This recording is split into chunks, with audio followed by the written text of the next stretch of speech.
안녕하세요, 뿌띠가든입니다. 이번 시간은 손바느질의 가장 기초 바느질 중 하나인 홈질을 해볼게요. 원단 뒤쪽 혹은 안쪽에서 바늘을 뺍니다. 2에서 3mm 정도 앞쪽으로 나아가 바늘을 넣습니다. 뒤쪽에서 다시 2에서 3mm 정도 앞으로 나가 바늘을 빼주세요. 보이는 첫 담과 같은 길이로 다시 바늘을 넣습니다. 이 과정을 반복하는 것이 바느질의 가장 기초인 홈질입니다. 홈질은 손바느질 중 가장 간단한 바느질이에요. 이렇게 한 땀씩 넣었다 뺐다 하면 시간이 오래 걸리기 때문에 바늘을 빼지 않고 여러 땀을 바느질해서 빠르게 할 수도 있어요. 한번 해볼게요. 바늘을 뒤쪽으로 완전히 넣지 않고 한 땀만큼만 넣습니다. 바늘을 완전히 빼지 않고 한 땀 크기만큼만 바늘을 빼고 다시 한 땀만큼만 넣습니다. 이 과정을 반복합니다. 바늘 길이만큼 충분히 바느질이 되면 바늘을 빼주세요. 홈질은 바느질 부분이 울퉁불퉁해질 수 있으니 잘 펴주면서 바느질 부분을 다듬어 주세요. 홈질은 바느질이 간단해서 빠르게 바느질할 때 많이 사용해요.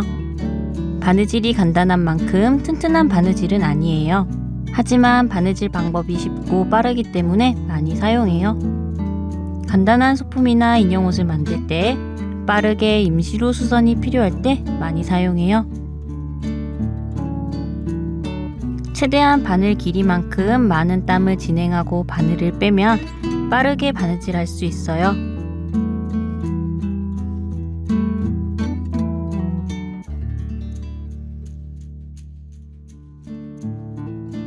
바느질을 다 했다면 매듭을 짓기 전 잘 펴서 다듬어 주세요.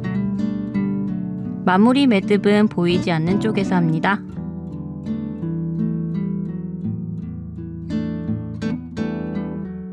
바늘을 실이 나온 쪽에 바짝 붙여주고 실을 바늘에 두세 바퀴 감아줍니다. 감아준 부분이 풀리지 않게 왼손으로 잘 잡고 오른손으로 바늘을 뺍니다.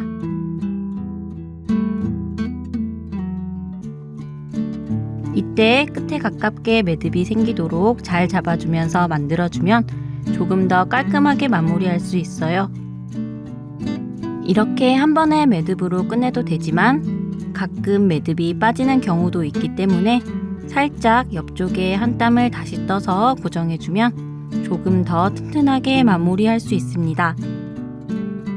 홈질은 앞으로 자주 하게 될 바느질이기 때문에 많이 쉽다고 그냥 넘기지 말고 꼭 익혀두세요. 연습 많이 하고 다음 영상에서 다시 만나요.